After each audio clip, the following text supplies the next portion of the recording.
Yep.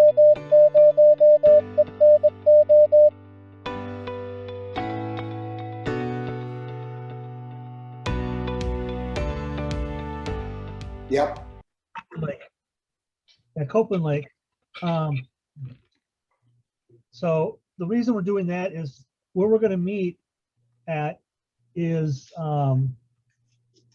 it's right in between basically Rocky Mountain National Park and Arapahoe Roosevelt National Forest. So technically we'll get credit for doing activating both of them according to POTA. So that's the plan. So we're hoping to do that this weekend as well and get that going. So if you want to come out for that, come on out. If you need directions and like to participate, contact me at K0ITP, it's Kilo Zero India Tango Papa at W0ENO.org. Like always, if you have a question, contact me as well. Doug, we got some events coming up that would you like to talk about? Yeah, we've got something coming up on the 26th. I finally got an email out to the membership mailing list today. So it has, it's a PDF file, explains a little bit about it, and we're going to have a in-person field day like we used to do pre-pandemic. We'll have 3 radios located at Isaac Walton Park on Sunset down south of 3rd Avenue at the park there. And it's and we're going to have an experimental antenna there that I took a look at today, and it's Dawn and Gary are putting that together, and Dawn will put it up on the morning of the 26th with help with some other people. So we're going to have 3 radios there. The Club's Go Box, the Club's 7000, and the 3rd radio is Dawn's. It's EX1200. It'll be a digital radio or whatever it needs to be. And we're going to have a variety of wire antennas out there. We're going to start using the Club's portable HF antenna and see how that works for us. And I look forward to that. I'm going to see that this Saturday. I'm planning on going out and observing the park on the air, Rocky Mountain National Park and Roosevelt Park. Roosevelt National Forest. National Forest. And so that should be an interesting thing. It's going to cool down a little bit on Saturday. It'll be 88 degrees. And of course, we'll be up at about 7,000 feet. Might be a little cooler, maybe a little more comfortable. I'm hoping. Yep. So anyway, field day starts at 12 noon in Colorado, and on the 26th ends 24 hours later. If Fred Nichols can get over his COVID experience, why he's going to hold the he should be over it by then. The doctor's extended the stay at home because of a cough. And so he hasn't gone back to work yet. He's been off work for a couple of weeks. But he hasn't been terribly sick either. So if any of you have questions, go ahead and you can answer my email and send me your questions, and I'll take them offline. And if you want to participate, it's all volunteers. We need 6 to 8 people at the beginning at 10 o'clock on Saturday morning to help set up our building, our facility. And we then need another equal number of people at 12 noon on Sunday, and we have to be out of the park by 1 o'clock. So I appreciate everybody's support in the past. We'll have some snacks and stuff for people, and we'll follow the Longmont city COVID rules, which are if you have been vaccinated, the mask is optional. And that's the way it is in almost in all the buildings in Longmont, except for the medical facility. They insist that everybody in the building have a mask. So that's what we have coming up. That's the soonest activity. And after that, we're going to have a whole raft of activities, which we can participate in. We'll have 3 parades and 1 race, 1 foot race in November, and a radio in the park in August. So, and I'm going to try to get some more pictures up there on the club webpage. The email I sent out points you to the 2019 pictures, and the 2016 also had a really nice PDF file showing our describing our event. So that's it. All right. Thank you. Thank you very much, Doug. Did you ask a question? I was saying thank you. You're welcome. Anybody have any questions for Doug?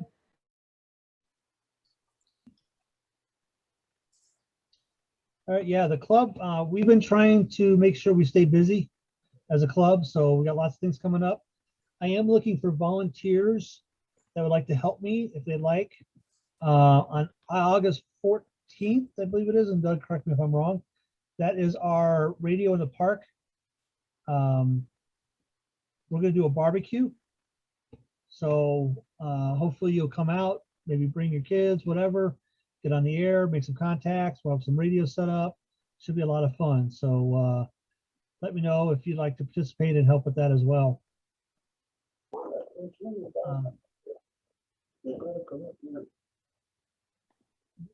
You comment there, Dick, or?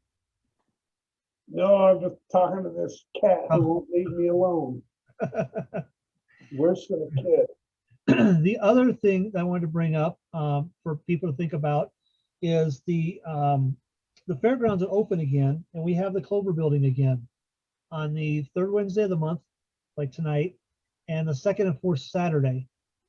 Originally, those were set up for solder sniffers, and I'm going to work with Larry and Aaron to see if they're going to get solder sniffers started again. Or if you have something you would like to do as a small group or whatever, let me know, and there's a facility that we can use, whether it's that one or 350 Terry Street. You know, if you want to do something like solder sniffers, or you want to have I know some people have talked about trying to get a small group together to work on practicing CW skills, things like that. You know, let us know at the board level, and we'll see what we can schedule for you and get a place for you and get that kicked off. Because again, this is your club, so it's whatever we make out of it, or you make out of it, is how the club comes around. Mike jumped off. I don't remember the date for the last for ordering the next order of Ed Fong, or if we're even gonna have a big enough order to order. So I'll report on that through email. Other than that, has anybody got any announcements or anything they'd like to bring up? Yeah. I'd Go like ahead, to- Dick. Tuesday breakfast. Thank you. Forgot about that.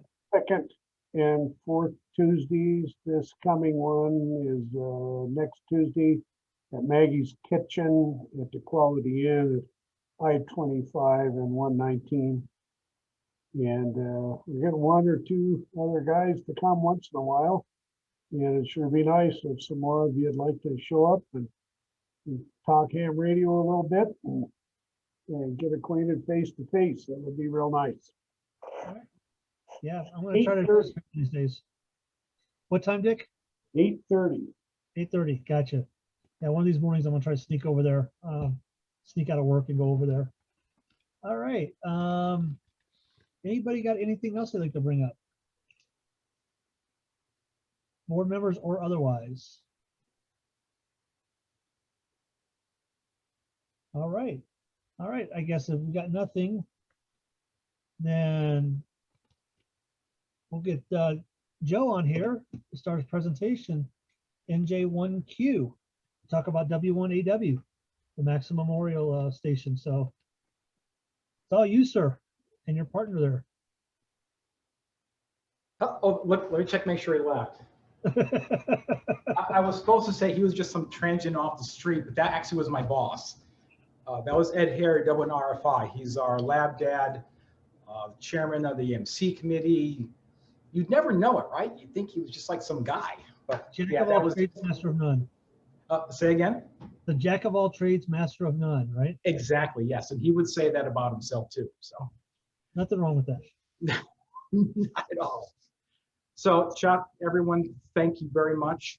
Thank you to Longmont ARC for this opportunity to present to you W1AW this evening. And I hope you guys enjoy the tour. I mean, normally we do like a Q&A afterwards, but if you have like a question during any part of my tour and you think, I want to ask that now just in case, feel free. I have the thing going in the background here, so I try to make sure that I'm hearing just in case anybody has a question. So not a problem. And of course, we can do the Q&A afterwards if you like as well. It's however you want to go. I try to keep these things like really loosey-goosey. I do have to apologize a little bit for the look of W1AW. You'll probably notice that the walls are bare, the studios are bare, and there's this big mess behind me right there. And that is because I'm getting the place ready to paint. I'm doing the painting. So I had to take everything off the walls and patch some holes and stuff like that. So I do apologize to you for how she looks right now. She will look much better in the next couple of days. So just please bear with me. So let's start a little bit about the history of W1AW.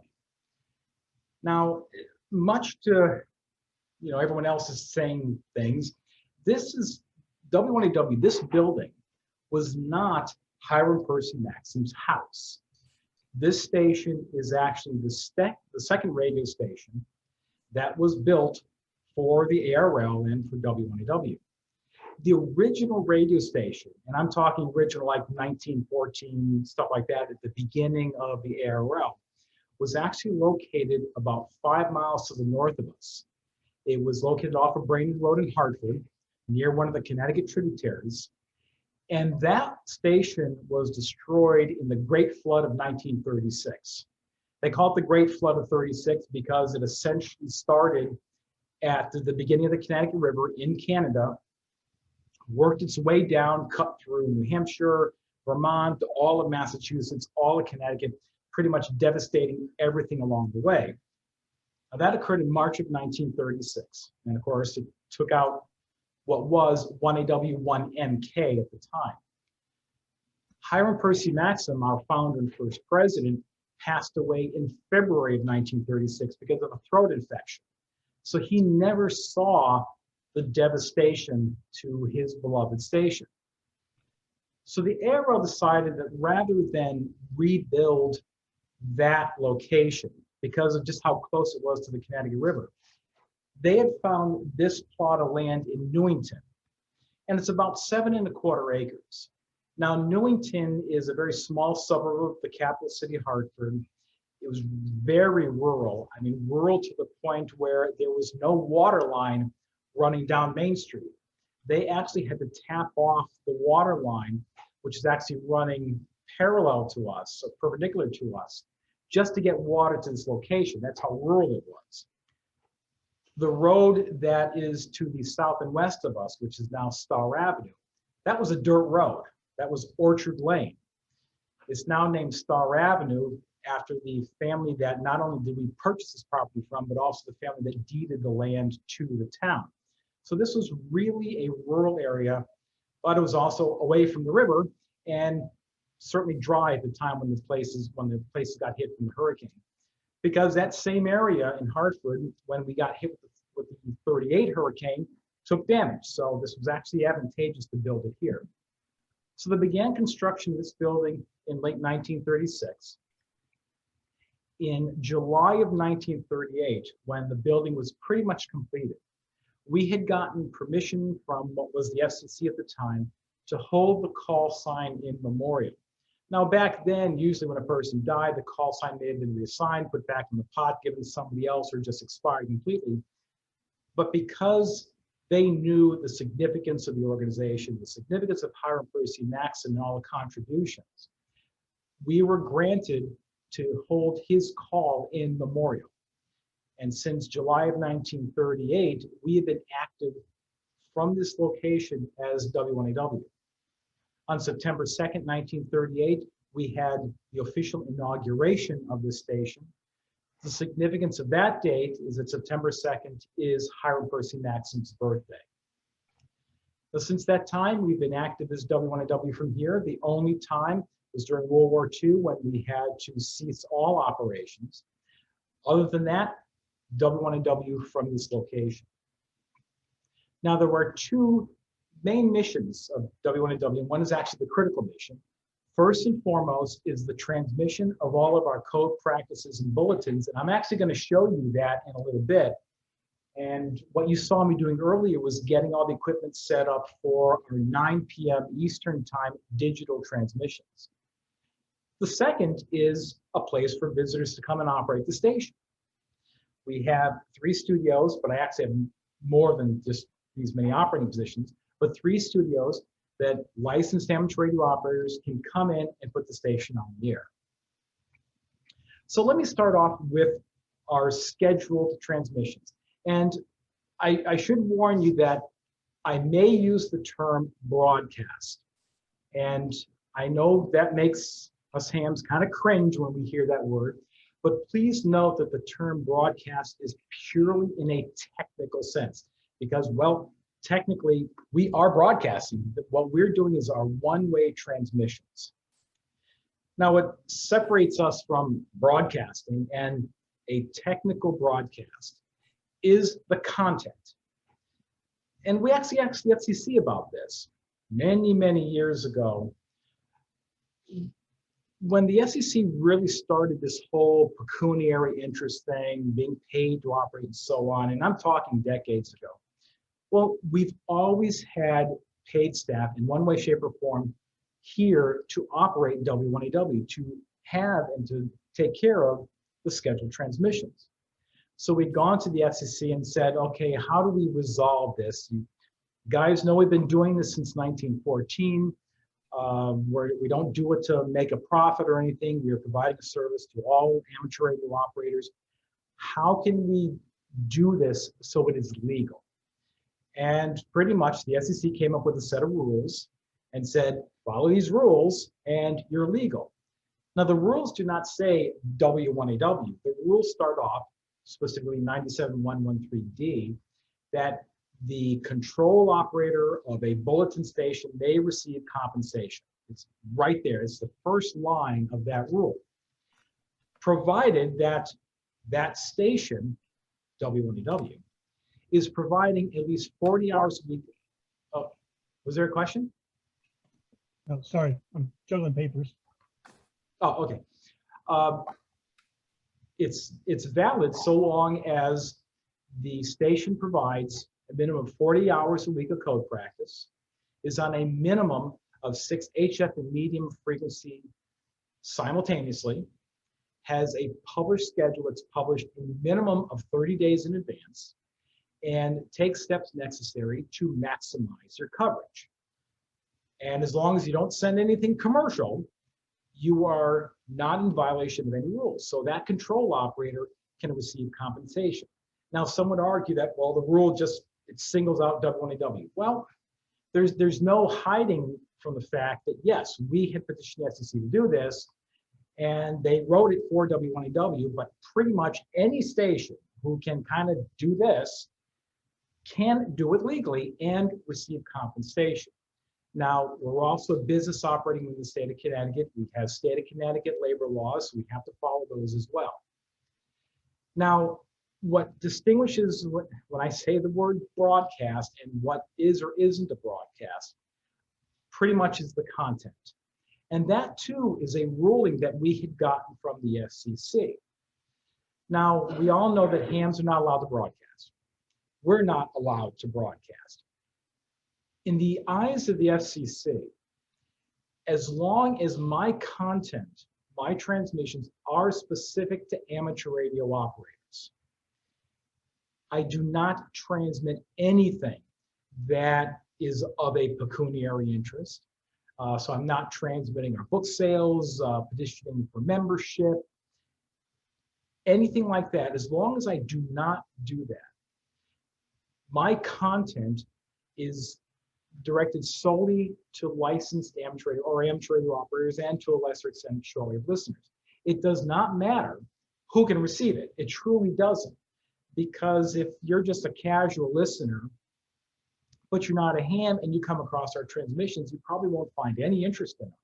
But if you are a ham, then yeah, you may find interest in our transmissions. But because the content is specific, we are not broadcasting. If I started talking about book sales, if I started talking about, hey, come join the league, we'll give you a free handbook if you join or anything like that, then I have crossed the line and I am officially broadcasting. That is a clear violation of the rules and something that I really don't need to do because I really don't want W1AW to get in trouble. So I have my camera here, it's a USB. It's on a very long tether. You probably saw me playing with it a little earlier. And I'm going to walk the camera around the station as I talk about it. And oh, first off, so you see where you guys are. There you all are, in the little monitor there. Now I'm going to stay behind it. So how is the audio? Is it still good? Do you still hear me okay? Chuck, is it still all right? Can you hear me? Yeah, I can still hear you. Okay, And, awesome. Yeah, and we can, and I don't know if you want, well, I don't know if you're seeing your video on your screen or not. If you want to share your screen and do it that way, so it's more like a presentation, you can do that as well. Otherwise, if anybody wants to go in the right-hand corner, you got like a little boxes. You can click on it and hit full screen or speaker view, and that'll show them as well. All right. Yeah, these are all the transmitters that we're using. Because this has its own air conditioning system and right now it's running, it tends to get a little loud between the air conditioning system as well as just all the fans and everything. So I'm going to keep the glass on here. But otherwise, this is all the equipment we use for all of our scheduled transmissions. Now, you may or may not, because there's probably a little bit of glare, see where it says Harris on the racks. Well, this is not Harris equipment. We were using Harris equipment, the RF3200 series, as part of the 1989 renovation. Now, Harris does not sell to amateur radio operators. They do purely military, commercial, industrial. But because we are a radio station, a full-fledged radio station, we were able to purchase 7 complete units. And those units, these transmitting units, consisted of a transceiver, a HF wideband transceiver, the transceiver, amplifier, power supply, and power supply distribution systems. And we had 7.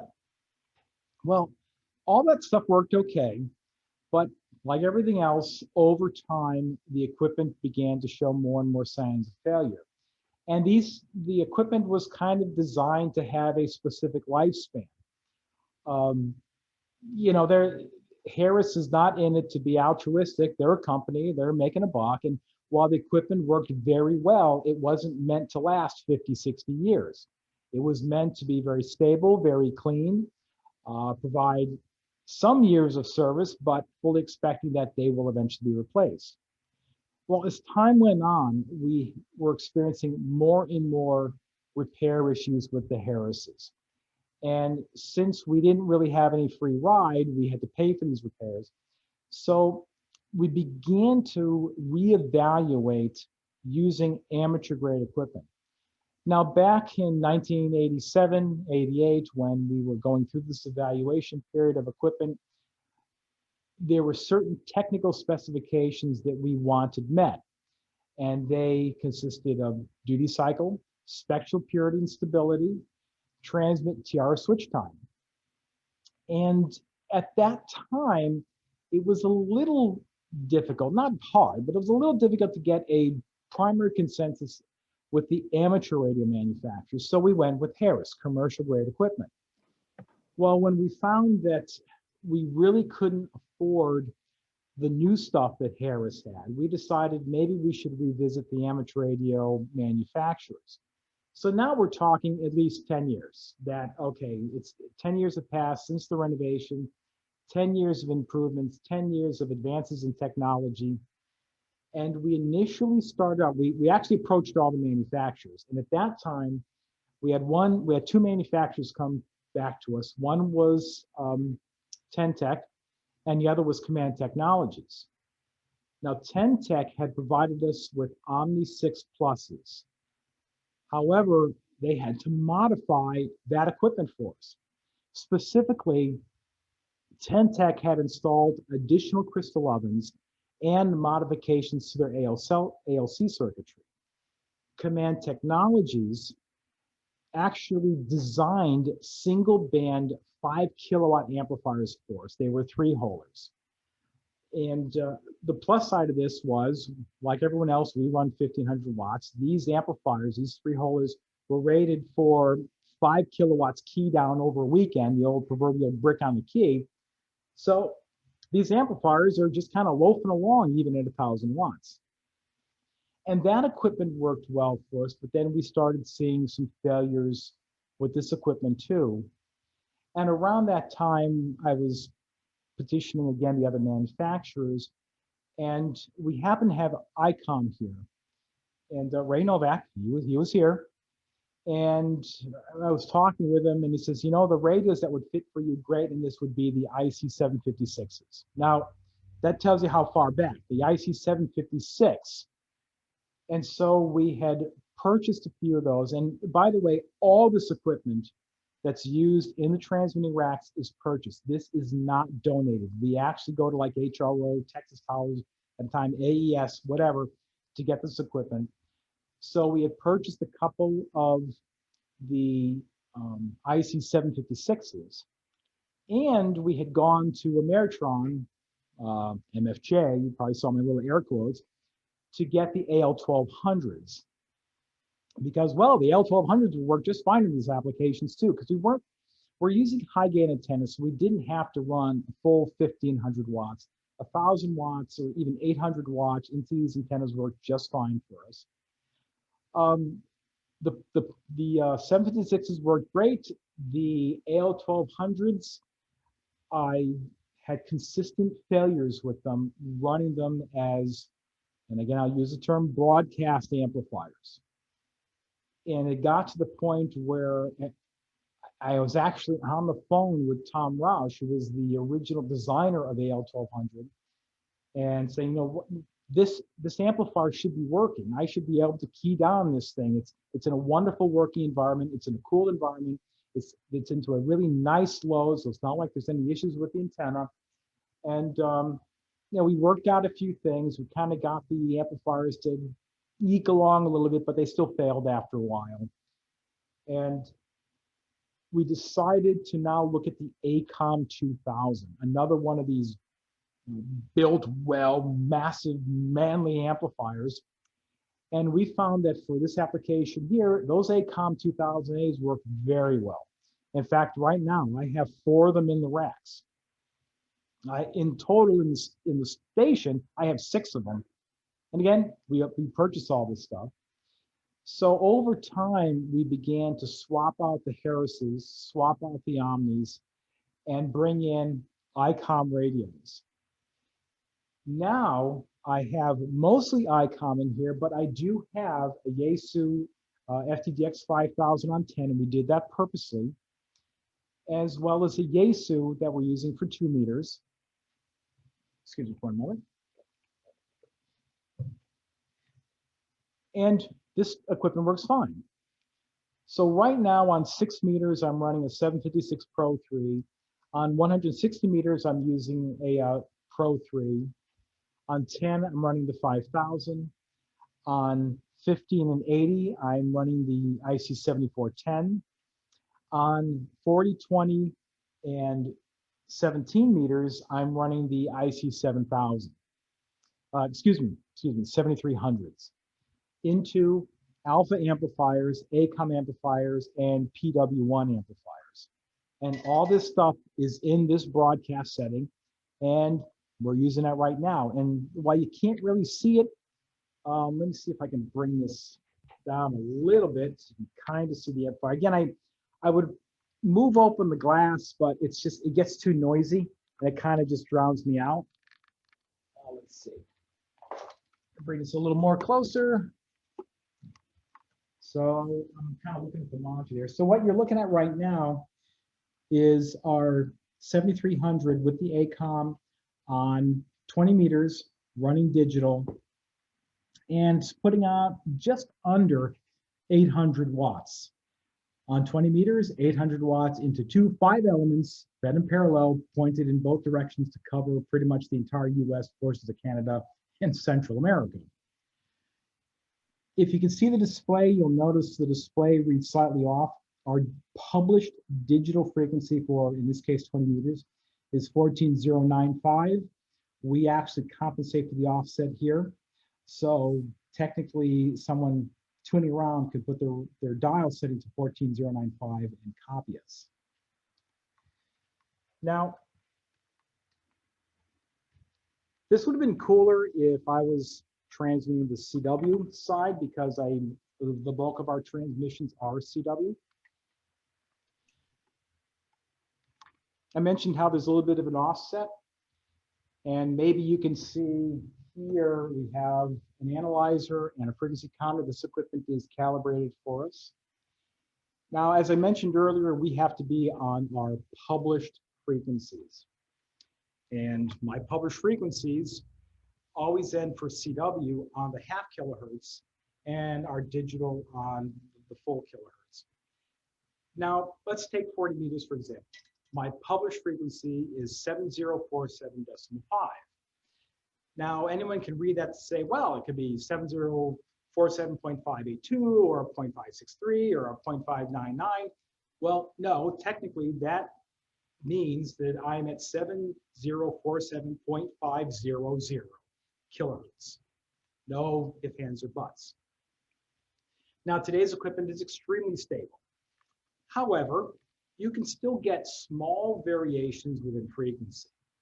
So what I will do, and one of the reasons we have this equipment here, both the analyzer and the frequency counter, is depending upon my schedule, 2 or 3 times a month, I will conduct frequency measuring tests on all the transmitters.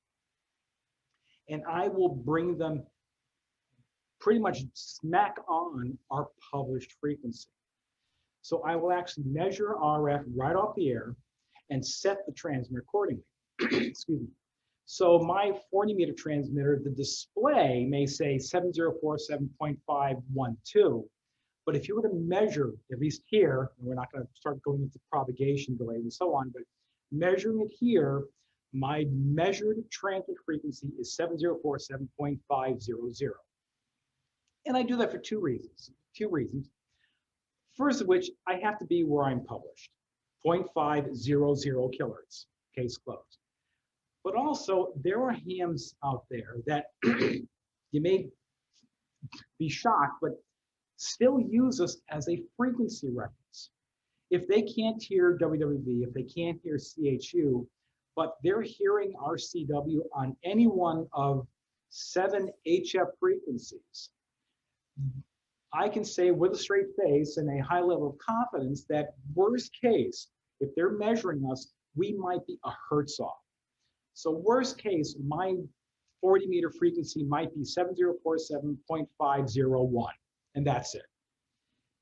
It's a little retentive, it's a little over the top, but knowing that amateur radio operators use this as a frequency reference, I want to be able to say to them with confidence that if you're hearing us at 7047.500, and that's what you're zero beating us, and your radio says that, you can be almost for sure that your radio is pretty well calibrated. So we go over and above to ensure that I'm exactly on frequency. The other issue too, and it's a little out there, but I have to be where I am published. I unfortunately cannot arbitrarily just change frequency on a whim. The FCC says that I have a schedule that must be published 30 days in advance. So every month it's in QST. Every time there is a time change, when we switch back and forth between daylight saving time, the start of the year, I go over and above to ensure that my schedule is published and is always published 30 days in advance. So I cannot just arbitrarily come on frequency off schedule or just arbitrarily change frequency. My schedule says I have to be on this frequency at 4 p.m. Eastern time. I have to be on the frequency. Otherwise, I'm technically in violation of the rules. The only exceptions to that are either technical issues, and this is a technical service, so I do experience technical issues, or if we are shut down kind of against our will. And normally that's always weather related. And by that, I mean, normally in the wintertime, and you guys are out there in Colorado, you understand, here in New England, we get these wonderful snowstorms. And if the state feels that companies should shut down early to get people home before the big snows are coming in, so the plows can get on there, we have to do the same thing. The only exception to that would be if we're in an emergency communication situation. But a normal everyday transmission, if we are forced to shut down, we have no choice, we have to shut down. Those are the only exceptions. We even transmit during thunderstorms. And we kind of stand here sweating a little bit because everything is still transmitting, but we even do it during thunderstorms. And again, it goes back to that schedule thing. So while some hams might think, oh, you came on my frequency, you intentionally interfered. Well, no, I did not intentionally interfere. Intentionally interfering would be if I decided, oh, I'm hearing two hams talking on the air, I'm going to throw on my transmitters, then that is intentional. And there was a ham who's now a silent key up in Maine who actually did that.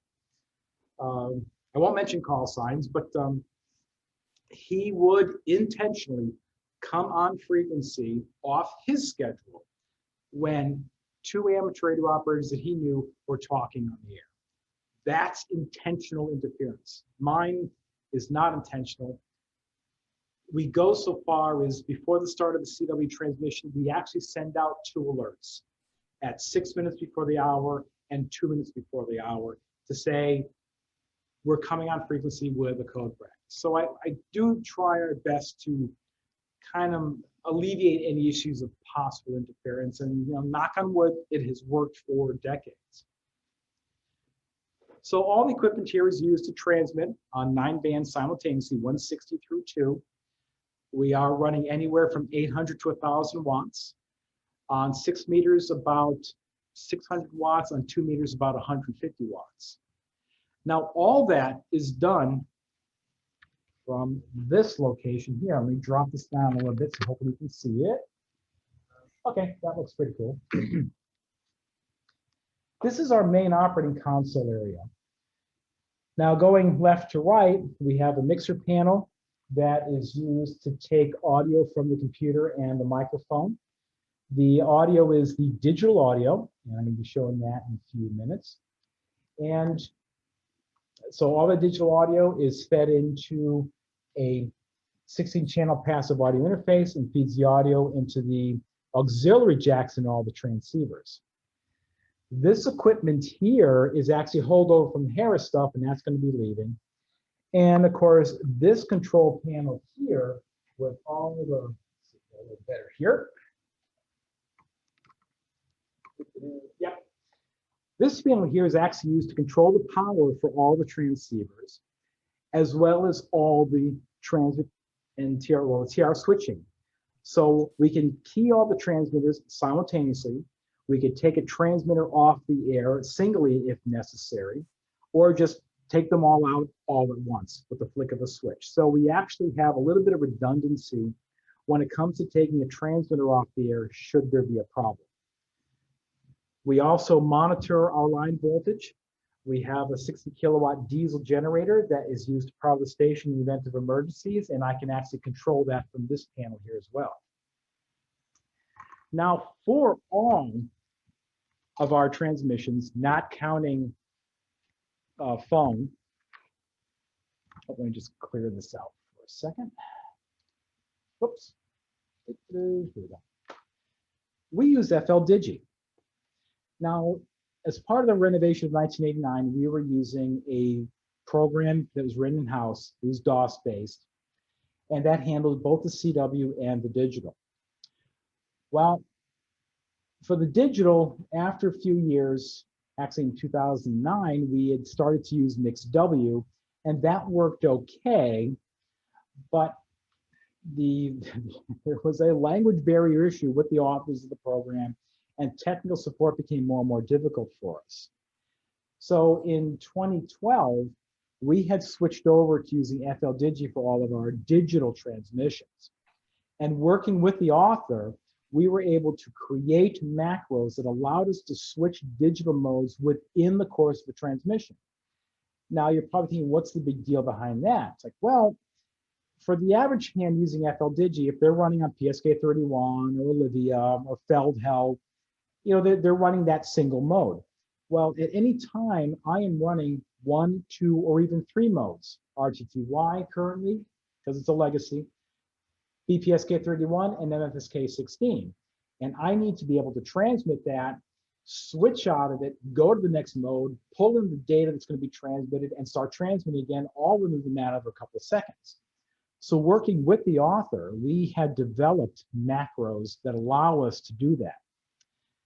Now, last year, we were still using a DOS-based program to send CW, and we really needed to upgrade the computer because that computer was a Windows 98 machine. It wasn't Windows 10. It wasn't on the network. Our IT department not only would not support the machine, but did not allow it on the network. So we actually went back to Dave Fries, the author of FLDigi, and said, can we use this for CW? Well, initially we didn't use it back in 2012 because there was no hard CW keying. It generated CW, but audio CW, and we really didn't want to go that route. We prefer the hard actual key in the good old-fashioned key jack in the back of the radio type of CW, because it is, to me, it's cleaner.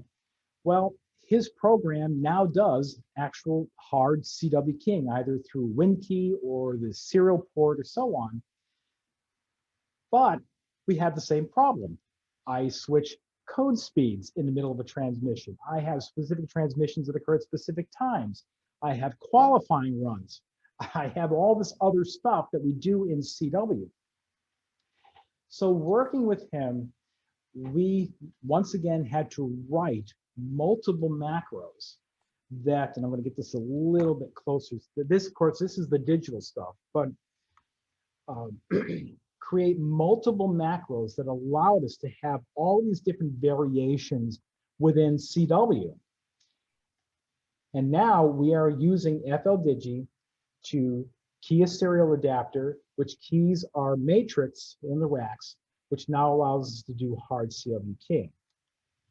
Let me bring this back with the radios behind us. And I'm going to be clicking this off just a second and actually switching it over for our 10 p.m. Transmission. Actually, our 10 p.m. transmission this evening is a qualifying run. So if you're into that, hopefully we can get this out of the way. What is cool about this whole thing with FLDigi is that Dave had to put so much writing into it and work to it that if you were to look up the help files now, he actually mentions some of the macros he uses for use in W1AW bulletin. So if you go to his help files, it says this type of scheme in a macro is used as sending a W1AW bulletin. And he did that all for us. So I'm very proud when I talk about how much we're using FLDigi here for all of our scheduled CW digital transmissions. Because if there's ever an issue, I pick up the phone and say, Dave, we have this issue, and he works on it. He gets another version up, and life is good. In addition, he has beta testers and so on that help him. So if anything were to happen where he could no longer offer assistance, I have other hams out there that I can tap on the shoulder and say, hey, I'm having an issue with this within FLDigi, and it's fixed for me, and life goes on. So I'm going to walk over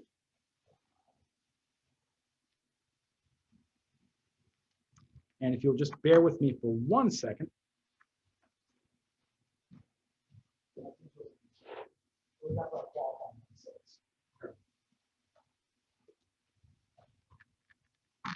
So as I mentioned earlier, I'm kind of pointed towards this way here. Aside from all the scheduled transmissions, we have 3 operating positions for visiting operators to come in and put the station on the air. Now, as you know, the ARL is a membership organization.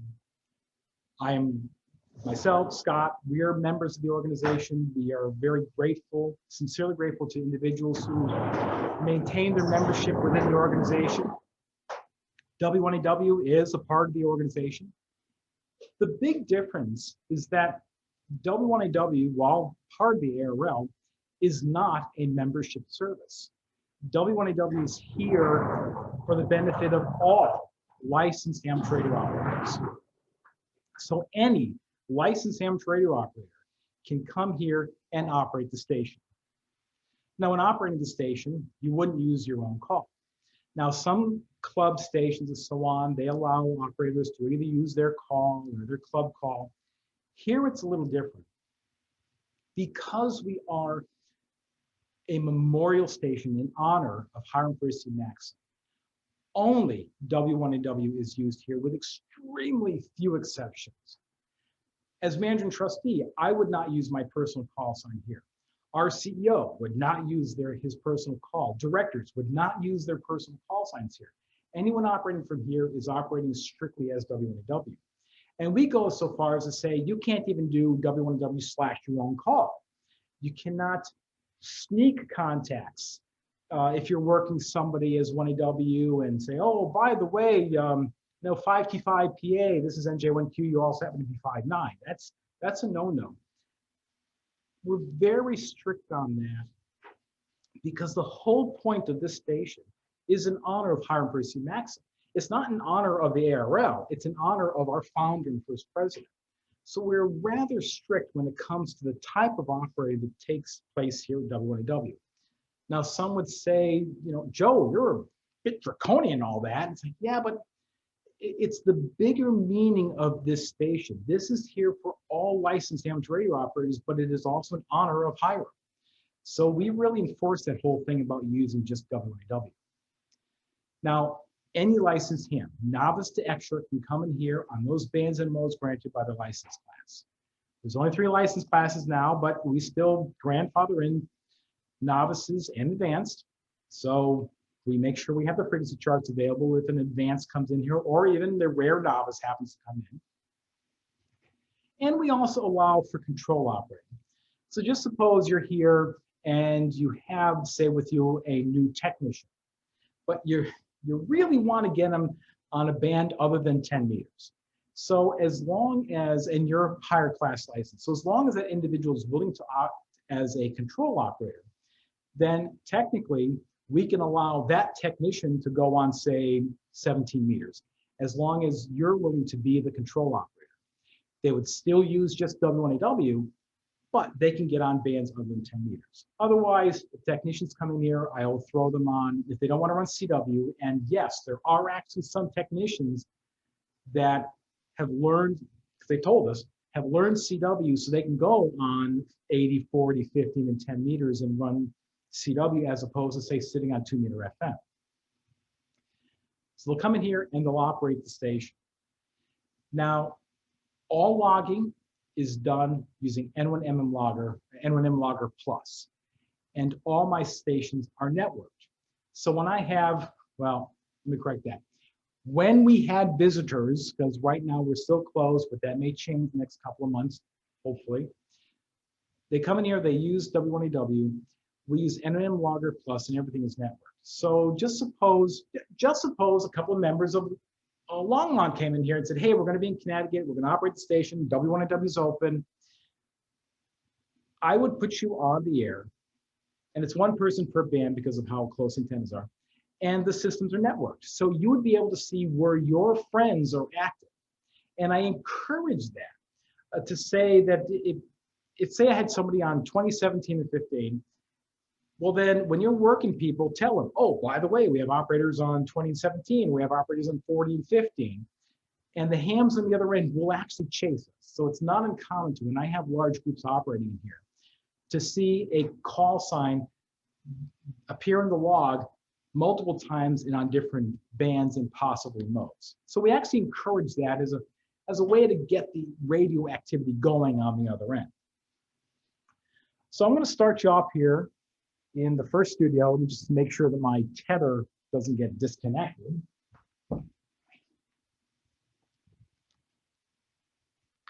Again, I apologize for the drabness of nothing being on the walls, but I'm having to do some cleaning up there. This is my first studio. And we have in here an ICOM IC7700 that's actually connected to an IC PW1. We have here the FTDX 9000, and that's connected up to the ACOM 2000A, which happened to have been donated to us by ACOM USA at the time, or ACOM International, back in 2009. Now, in all the three studios, I have controller boxes. We use the Orion 2800s, and we have small, low-power bandpass filters between the transceivers and the amplifiers. So pretty basic in here. We have all Heil headsets and foot switches. All the Heil stuff is donated. Heil Sound is extremely generous when it comes to W1W, and I always say this in all my presentations. I can't thank him enough for his generosity to W1W. Now we're going to go to the second studio, and here it looks a little busy. It's a little crowded, and actually this studio may be undergoing a change in the coming months. Nothing drastic, moving the desk, changing the way the operating positions are. But in here, I'm running, make sure that you guys can kind of see it. I'm having here an ICOM IC9100 that's used as an HF, but also our satellite station, 270 and 1296. We have, and you can kind of see it, the Yaesu G5500 that controls the elevation azimuth satellite antennas. And I will talk about the antennas a little bit in a little bit. We also have an IC7000 in here. That was that little Freudian slip earlier about the ICOMs. It's set up for an HF position, but I use that primarily when I'm on tour 70 centimeters. And we have the FT2000. And again, you can kind of make it out, but I also have the bandpass filters here, the low power. Now in the studio, we also run a 2-meter WinLink node. We are W1AW-10, as well as our APRS transmitter in here. So if you're on APRS, you want to send us a hi or anything via APRS, we try to monitor it and get back to those small messages. We do beacon our position from here. Now the third studio, the walls look so barren. We have in here, see if you can see that, we have an FTDX 5000 that's connected up to a Quadra, the VL1000. And we have a Kenwood TS590, and that's hooked up to an ACOM 2000. 2 HF operating positions from here. All total, I have 9 spots that I can get visitors on. Now over here, and again, we're redoing some stuff here while we're still closed to the public. Let's make sure my tether is allowing me to walk around. What's going on here? That was done to wake everybody up. Over here, this is our digital Mars HF WinLink station. We have ICOMs, the ID1 and the 2820 for use to access for D-Star.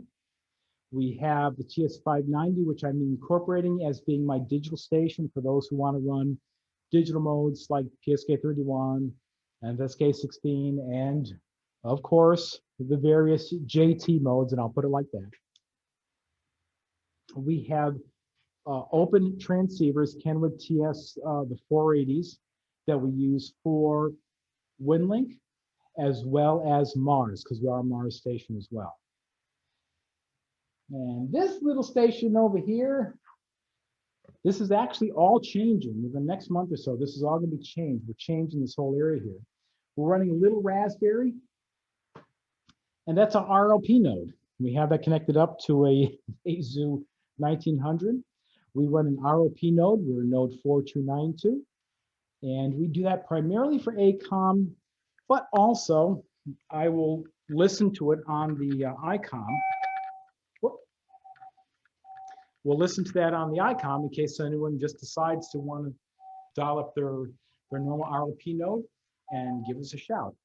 By the same token, if I have visitors here and they have, say, an ROP node active in their area, they can use our IROP node to talk to their friends. Now I am going to take into the front here, into the foyer. Being careful not to trip over my own cord.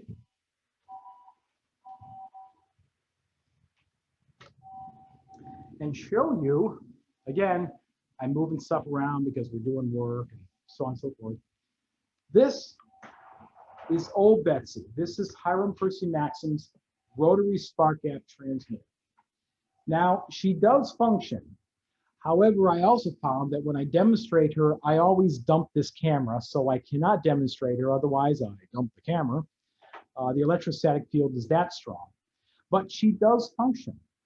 And to demonstrate her, what we will do is using Hiram Percy Maxim's original key to Old Betsy, we will key a low voltage to a triac here.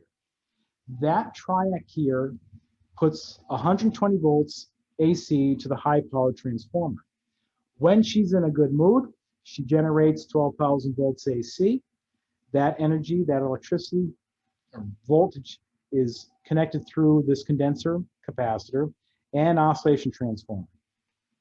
Places 12,000 volts across these 2 points here. There's another one on the other side.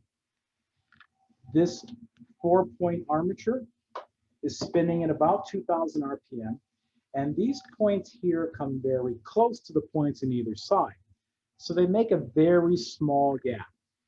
When we're keying it with the Morse code key, we're actually putting Morse code intelligence behind it. There's an arc. Again, when she's in a good mood, I have to say it like that because it's true. Sometimes she'll go all day long. Sometimes all she'll do is grunt and groan and hum, and that's about it. When she's working, that energy from the arc is transferred back through the isolation transformer. And we use this little LED here to act as a load or the antenna. Over here, I have, and yes, you can see all of our certificates that I pulled off the wall stacked. This is Hiram Percy Maxim's roll top desk. This was actually located in his home. We don't have any pictures of him using this desk here at Aero headquarters, or the original side, I should say. However, we do know from the family that this was donated from, that it was his desk. This was donated to us back in 2008 from the Haviland family, which we know there was a very deep and long-standing connection between the Maxim and the Haviland family. So we are very sure of its authenticity. And of course, there's a picture of Hiram Percy Maxim. It is the Ted Turner version. It looks like the colorized version. We also have a few other items here. Not the heat kit, but that rack set there, whoop, right there, is the 80-meter transmitter that was used here up until 1964, crystal controlled 1 kilowatt. And we also have some artifacts here as well, going back to the original station. And I don't know if you can see it, you can kind of see it, but right here, that is the original Wolf Hong in all its glory. That actually is probably going to be moving into the CEO's office because that's apparently that's where it's supposed to be actually. But I have it here at W1AW. So let me get back over to here. So we have the shot of all the equipment back there. Now I'll just talk very briefly about the antennas. I have 4 towers here on the property. I have 3 60-foot Roan SSV self-supporting and 1 Roan 65, that's a 120-foot tower. That is guide. We have guys coming down at 6 points. They're broken up. The majority of my broadcast antennas are located on the 120-foot tower. Atop the 120-foot tower, I do have a rotatable 40 and 20-meter antenna. Those are used for visitor operations. The rest of the towers are used primarily to house all of my visitor antennas. All the antennas pretty much are M-squared. There is a smattering of Cushcraft here and there. My 40-meter antennas, both the bulletin transmit antenna And the visitor antenna are JK402Ts. Those are actually full-size 40s. So we have full band coverage on 40 meters. The 20-meter antennas are 5 elements. The 15 are 4 elements. The 10 are 3 and 4 elements respectively, depending on whether it's a visitor antenna or a bulletin antenna. For 17 meters, we have a fixed antenna on my south tower, and that's oriented towards the west.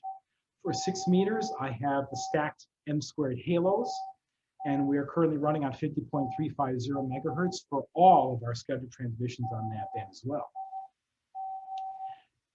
For 80 meters, I actually have 2 antennas. I have a simple dipole that's located on my north tower, and that is cut for CW, so we could use an internal tuner for that. That's primarily visitor operation use. For 80 meters, I am using a 4-wire cage, and that's oriented so I have east-west coverage. Now I'm using the 4-wire cage because with the radiator, with the 4 dipoles connected at both the feed point and the ends, with the 4 wires separated with a distance of 3 feet, I essentially have a 3-foot radiator. I don't get any appreciable gain out of it, but I do gain is bandwidth. On 80 meters, I'm at 3581.5 and 3990. So I need to cover almost 500 kilohertz. You don't get that with an average dipole antenna. But with the cage, because the radiator is so fat, I technically get bandwidth out of it. Its resonant point is around 3627, but my CW SWR is around 1.6, which is not bad. My phone SWR is hovering around 1.9, sometimes 2, depending upon the weather, but that's fine.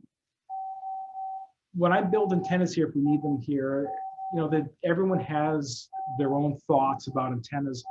You know, some do the calculations, they actually determine what it's going to be, some prune, some use analyzers, and all those are very good practices. I do a little bit of all 3 of those, but at the end of the day, my thinking is if my amplifiers are happy with the antenna, if there's no cutback, if there's no high SWR, if the amplifier is dumping as much RF as it wants with very little SWR or very little reflected power, the antenna is good. It's working well. If the amplifier is happy, I'm happy. And so with the cage, the amplifier is happy with that antenna, so I know that it's functioning well. So that pretty much wraps up the tour of W1AW, and I'm now open for any questions. Yeah, I had a question. I know you'd mentioned previously that you've got a generator. Do you have any battery backup or UPS backup for if you was to lose commercial power before the generator kicks in, or computers, or you know, how do you handle that if you take a power hit? Yes, on all of our critical PCs, I have UPSs. The critical PCs are our office PC, because we use that for email, but also for bulletin generation. The PC used for our scheduled transmissions is on a UPS. And any critical ones, and specifically that's our WinLink, the one that we provide, a 2-meter WinLink node, that's on the UPS. Our Echolink computer, the one we use to transmit our scheduled bulletins on Echolink, is on the UPS. My demo PC, which is actually the PC I'm using for this Zoom presentation, we have our weather satellite reception here, but now we're getting into SDR. That's on the UPS. And our APRS machine is on the UPS. So the critical computers are on UPSs, and some of the ones that are doing things are on APRS. And oh, by the way, I should have mentioned our IRLP node is also on a UPS. So your DC, your transmitters and stuff, they would actually go down while you transfer the generator then? Correct, yes. I mean, I would need massive, because of the amount of power I'm running through these, for the amplifiers and power supply, I would need very large UPSs, which they have, and clearly they have them, but kind of taking up 2 or 3 rack spots, and I just do not have that space. Whenever there is a transfer of power, and it does happen, I mean, we are residential, our substation is located a few miles to the south of us, right next to a pond, and on occasion you get the stray duck and what have you that gets into the transfer station. So we hear a big bang and then the power goes down. So we will see a small blip, and some of the amplifiers, specifically the ACOMs, will just trip right out. And that's actually built into them. They'll also trip out if they think there's an arc fault. So if there's a nearby lightning strike, if it's strong enough, if the EMP is strong enough, the amplifiers will kick out. But yes, if we were to lose power in the midst of a transmission while the bulletin computer is still going, there is a small interruption in our transmission. I want to say thank you, Joe. And I did have a question on the chat.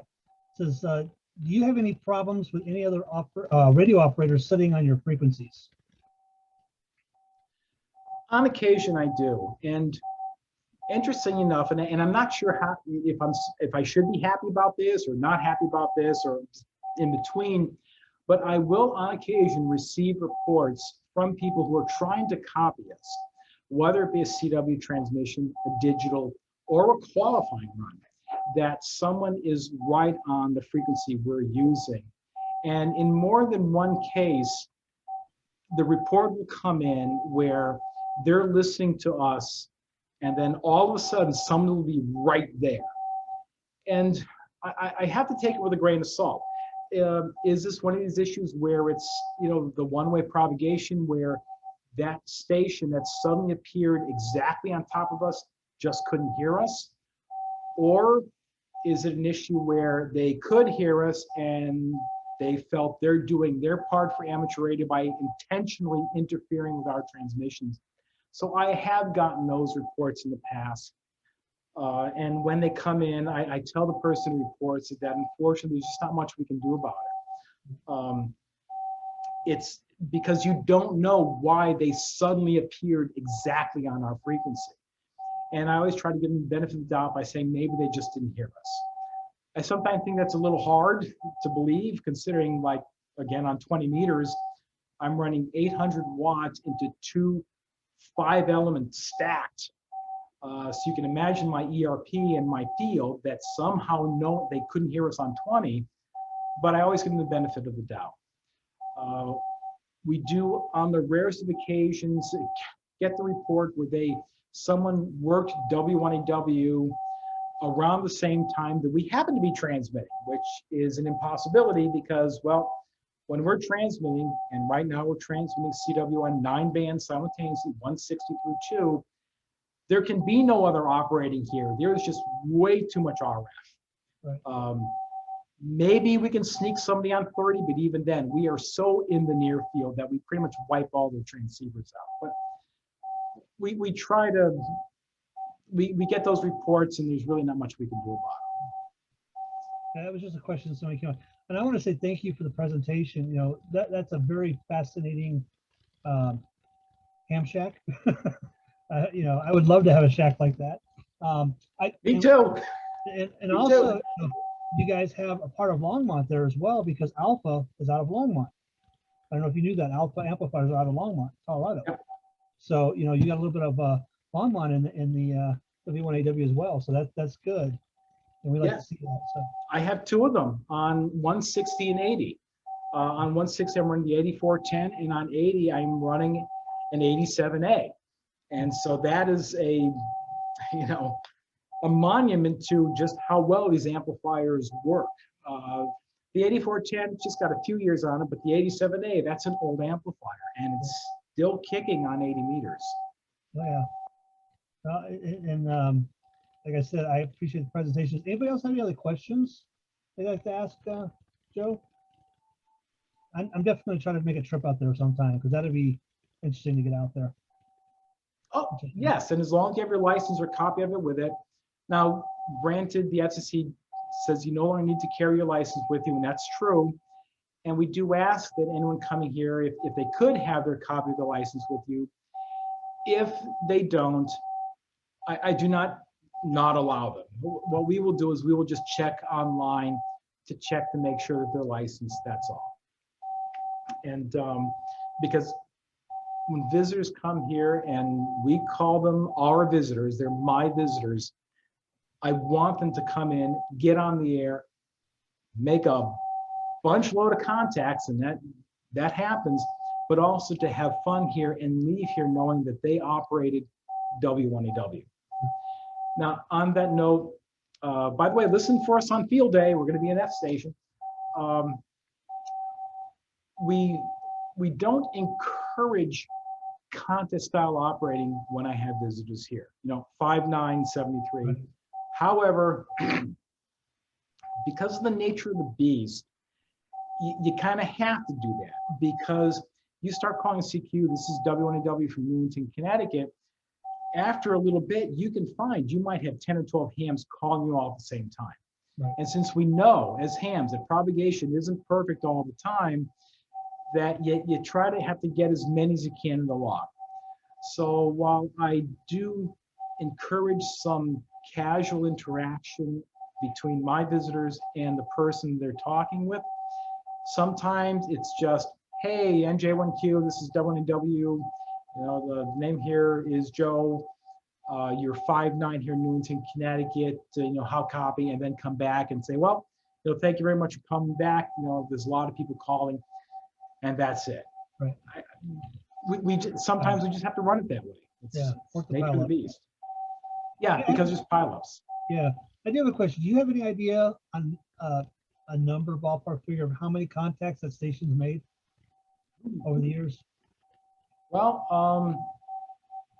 according to Logbook of the World, which has contacts going back for us to about 1992, there is over 6 million contacts in there. Now, that's another one of these grain of salt things. Those are contacts for every single W1AW operation that has been computerized since around 1992. So we're talking the contacts made during the centennial when W1AW was active from all 50 states and territories. All the IRU operations, contacts made from here, the special operations that we ran, like the Hello event and so on. But it's nearly 6 million. And again, that's just going back to like 1992. Right. We have the logs. We have all of our logs dating back to prior to the renovation. And those are actually kept in the storage area where our museum, we have a museum storage area in the shipping area in the main Aero headquarters. And those like 4-drawer file cabinets, the big ones with the deep drawers and so on, there are at least 2.5 of those filled just with W1AW logbooks. But these are, again, logbooks going back to the 30s and the 40s and the 50s and so on. Some of the earliest logs, and this is when anything that wasn't destroyed in the flood, going to back to the time when if Handy was here and Hiram were active, if they weren't destroyed in the flood, if they were kept at the main Aero headquarters at the time, some of those I believe are actually in the safe in our CEO's office, and only because some of them have Hiram's signature on them. But the station that's made the most contacts in the world right now is you guys. Pardon? You're probably listed as the most contacts ever made in the world station. I'd have to probably say, right? Very close. And we often fantasize about contracting somebody to put all those hundreds of thousands of Qs that are on paper into Logbook of the World. And how many would be confirmed? Probably not many, because a lot of we're talking hams way back in the 20s and 30s that have probably signed keys and obviously didn't do logbook. But I don't think it's a stretch to say that just based upon what I have in logbook, and again, that's electronically, that's going back to around 1992, that we maybe are hovering around 8 or 9 million contacts since we first started operating from here. Again, there's about 2.5 file cabinets there filled with just logbooks from W1AW. So I don't think that's a stretch. I think there's millions of contacts that were made here throughout, and we can now say that throughout the century, starting from 1914 to 2014 and beyond. That is cool. Well, anybody got any other questions? Anything like to ask? I mean, great setup out there. I'm going to try to pick you guys up on my radio one night, listen, and try to decode stuff. I'm not a CW guy, but I can always record it and decode it later. Plenty of software out there to do that. Well, as I said, right now, we're running a qualifying run. This is what we call the reverse run. In other words, we're starting off at 35 words a minute and working our way down to 10 words a minute. So I can hear it actually going in the background. So if you happen to be in front of your radio, tuned to any one of our CW frequencies, you're going to hear us.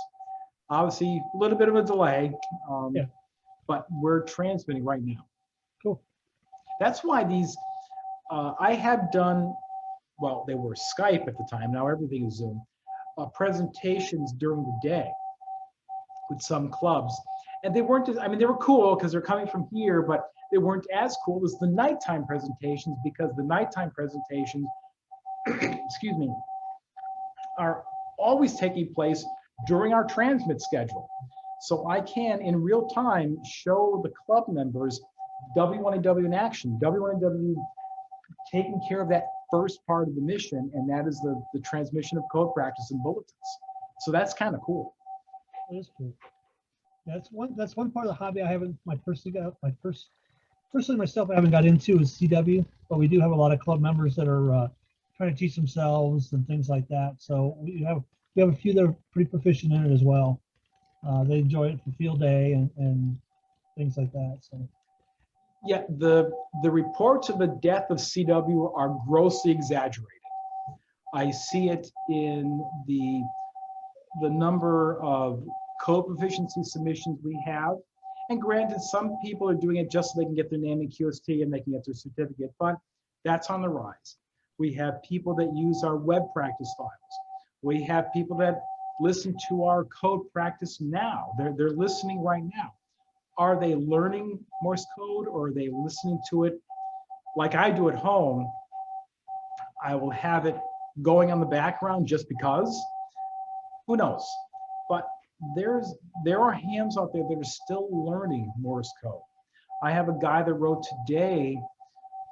He's asking about our 40 meter frequency because he wants to build a DC receiver for the 40 meter frequency, as I think as a project for himself, but also because he wants to use it so he can listen to us, so he can learn CW. So yeah, is it the same number of CW ops that it was, say, 30 years ago? Of course not. We know that. But to say that, well, no one's learning CW anymore, that's a fallacy. They're still learning Morse code, even though it's no longer a requirement for the license. right. Very cool. Yeah, and myself, I like to listen to different sounds and try to determine what digital mode it is, whether it's CW, SSTV, RTTY, JT65, 8, things like that. So I'm learning to listen to tell what is actually being transmitted. So it'd be kind of cool to hear CW in the background. And yeah, and to listen to the digital segments at any one time and go, oh, that's PSK31, or well, that's clearly Olivia, because Olivia has that piccolo sound to it, or that's, you know, the scratchy, the fuzzy modes, that's Feldheld, or good old fashioned RIDI. You can clearly, that's clearly a sound on its own. To be able to hear that, and you can't necessarily decode it in your head, but to be able to identify them just by their sound, it's kind of cool. And it's a little when you impress your friends too. Oh yeah, that's MFSK 16. Clearly, I can tell by the sound of it. Yeah. I'm not that far yet. I'm still learning. I've only been a ham for 4 years. So, anybody got any questions? So you were going to say something else, Joe? Well, I was just going to say that's, and you may have only been licensed for 4 years, but you're a licensed amateur radio operator. I will have visitors here that are newly licensed or maybe been licensed for a year or so, and they'll come in and they'll say, well, I'm just a technician. You're not just a technician. You're a licensed amateur radio operator who just happens to hold a technician class license, which means your frequencies and modes are a little limited, but you're still licensed nonetheless. You took that time and effort to get your license. You get a little bit of a taste of it, and then you upgrade so you can get out of that mindset of being just a technician. You're a licensed ham. And that's what counts. It's how much you put into it. I always tell my visitors, if you get bored in amateur radio, you're doing something wrong. There's always something different to do. Yeah. I mean, we're incorporating Raspberry Pis here. There's hams that have incorporated Pis and Arduinos. There's always something different to do in amateur radio. And that is what I think is what keeps it alive and keeps it active. Well, and that's the type of stuff I use when I talk to the younger generation. You know, how to get them involved in the hobby is mention that type of stuff. You know, we're using Pis. I'm using KM4 ACK's Build-A-Pi for a lot of my stuff right now and playing with it. And, you know, and said, oh yeah, and you can do DMR or D-Star, which uses, in some places, internet as the backbone, things like that. Microwave technologies with some of the stuff, you know, it's just the hobby. Like I tell people, it's no longer the guy with a ham sandwich and a beer with a mic talking on the radio. It's a lot more technical. It's a lot more stuff that you can do now that we didn't have 20, 30, 40, 50 years ago. Exactly. And, you know, and we've heard it all here about the cell phone and social media and so on. We've heard it all because we hear it. And yet, to some extent, that's true. So it's incumbent upon us to say, we acknowledge it, but guess what? It's not just, here's your little iPhone or your Android or whatever, and that's the extent of it, that's it. No, there is all these other things you can do that embraces the current technology, that allows them to experiment and to have fun. Sure, you can pick up your phone and call somebody in Australia, you can go on Facebook or Twitter. We know that. But to be able to say, I have this little Raspberry Pi, which has now been converted over to be a QRP transmitter, and using 100 milliwatts onto a dipole, I just spoke to a ham in Europe. Right. That's cool. That's It very cool. is. I think people like Hiram and, of course, Nikola Tesla predicted this stuff. I think that they would be proud because they kind of saw that coming anyway, especially Tesla. And to say that we have come so far from a little spark. And by the way, this year we're celebrating the 100th anniversary of the first transatlantic test, of that little spark being heard across the pond to now communicating with $30 computers over thousands of miles. And it's like it's nothing anymore. You have to be in awe of that technology. It's only going to get better with the solar cycle. So Yes, there's spots every day. They may be teeny tiny, but there's spots every day. So we need less Game of Thrones and more Star Trek. yes. And yes, I'm the Star Trek nerd. We're not going to get into the Star Wars Star Trek. For me, it's Star Trek. Myself. It's Star Trek. So we need less Game of Thrones, more Star Trek. There you go. All right. Well, again, thank you. I'll go around one more time. Does anybody have anything else for Joe, or any questions, concerns, questions, comments? You guys will be on the air. You said field day, so hopefully we'll be able to pick you up there. Yeah. I'm going Yeah, to try to we're get my radio up that day. Right. We'll have the field day bulletin as usual. There is a slight change to our West Coast station, and only because of restrictions. They still can't get to the Maritime Radio Museum, but one of my qualifying run guys is going to be running the field day bulletin, so we'll still have West Coast coverage of that, but we're still going to have our regular field day schedule. As you know, we start on the Friday night, even though it's field day UTC, but it's not during field day. But if you copy it on a Friday night, it's good for the bonus points. And I usually, when hams call us to ask about the field day bulletin, I encourage them, if you can, copy it Friday night.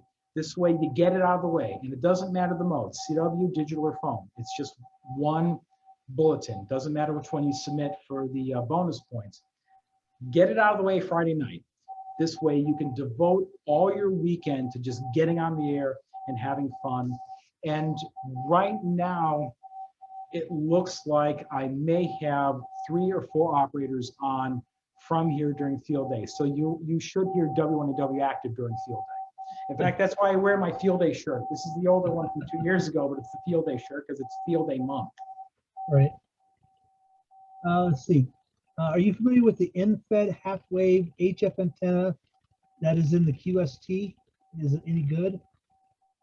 If it's the one that we're advertising from the ham in the Netherlands, yes, because I actually built that one. We built that as part of a test procedure to see how well it is to build, how difficult it is or how not difficult it is, and how well it functions. And I have to say that I was amazed at that antenna. And I'm not saying that because we sell it. I mean, the construction of the balun especially is a little critical, but you know what? As long as you follow that instructions and you understand how baluns are wound, how to properly wind the toroid, and you follow the instructions and you put the wire up and you may have to prune a little bit, that antenna is rather impressive. Last month, as part of a big test, and I think that was actually written up, we had David Minster, our CEO here. He went up to a park near the airport in Windsor Locks, Connecticut, and I was there for technical support. We put up that end fed, and I got the weight up in the tree, and the antenna only went up maybe 25 feet. Now, granted, we're still kind of in the valley, but with that antenna just 25 feet up in the air and the feed point at only maybe 4 feet, we were running an IC 7300. From that location, we were working into Europe because we ran as W1AW. We worked the couple of CT2 stations. We worked via 1 ML, which shocked us because he called us and he was nice and clear. So for end feds, that is a very good antenna. And you don't necessarily have to, and I know the people over there will probably say, no, push it. Well, I'm not going to, I'm not the corporate show, but just that type of antenna itself, I was actually rather impressed by it. I mean, I've run doublets with open wire, 450 ohm, flat tops, inverted L's for 160. That's what I usually do. But that end fed works very well. In fact, my 9 operator Scott, W9RU, he has an end fed, and that antenna works very well. I'm really impressed by it. But the critical part is the building of that balun. And if you build it correctly, that will get you on the bands it says it will without any tuning. And the other question was, where's the kit video? You know, is there a video for the kit? For the antenna? When I was building it, it was myself and Bob Inderbitz and NQ1R. He's our product production manager. We did video parts of the construction, and I think he's got that put together, and that may be low. I haven't looked, but that is probably on our Arrow YouTube channel. Okay. So just look for like end fed, and I think that's up there. And if not, there's pictures of it, of the build. We're actually building it in the workshop here at W1AW, which I didn't show you because it's really, really, really messy. Because all workshops are really, really messy. So yes. But I'm proud of that mess. But yeah, we built it here, and I think that video has been posted on our YouTube channel. Okay. Somebody put that in chat, so I thought I'd just ask that question. So we'll do one more time. Does anybody have anything else? Otherwise, I'm sure Joe would like to go home at some point. I live here. Oh, you live upstairs. Oh, there you go. Okay, you're already home. Yeah. Yes. Dedicated man. That's good. Anybody got any questions? Well, looks like nobody's got anything. Joe, I want to thank you very much for the tour. I think at least for myself, I'm going to put that on my bucket list of places to visit. Yes, please. Connecticut is one of them, anyways. But now I got a good excuse to go there, other than other history that's around the area as well. But thank you very much. I appreciate it, and hopefully some of us will get out there sometime and check it out in person and get on the air and make a contact with it as well. So, and I'm getting comments from people saying, greatly appreciated. Thank you very much, Joe, for your time and your presentation. You're most welcome. Then again, my thanks to Longmont ARC for this opportunity. I love presenting W1AW to clubs, and so I'm always grateful when I get clubs asking for that. I have a presentation with Livonia ARC the Monday after field day, and I have 2 more coming up in July. So right now, excuse me, for clubs, this is a perfect venue because it's real time. I can bring, I mean, yeah, we can go out into a club and have a PowerPoint, and yeah, that works, but this is such an awesome way because we can have this interaction. I can show stuff in real time to hams. So I am always grateful. And again, thank you very much for allowing me the opportunity to show the station to you this evening. We appreciate it. One of our club members mentioned you. And I said, yeah, I'll go find out and get you as a presenter. So you can thank our club members. They're checking out. We've actually, one of the goals I made this year for our club was to have people not local to the club to present this year. And so far I've been on track. I think we had maybe 1 local one, but everybody else has been like, we had Ed Fong presented his antennas one time for us. Kyle presented from Illinois on his microphones and headsets and things like that. So I've been trying to get some really cool speakers, and you guys are one of the coolest too, because that's, I mean, that site has just got everything there. So thank you, and appreciate what you do there. And this is free. When you think about it, this is free. And it does no travel, no cost, nothing like that. And it works just very well. Well, thank you, sir. You have a great evening. We appreciate it. And we'll listen for the station on the air on field day, and 73 to you and your team. 73 to everybody there, and you guys have a very good evening. Thank you. You're welcome.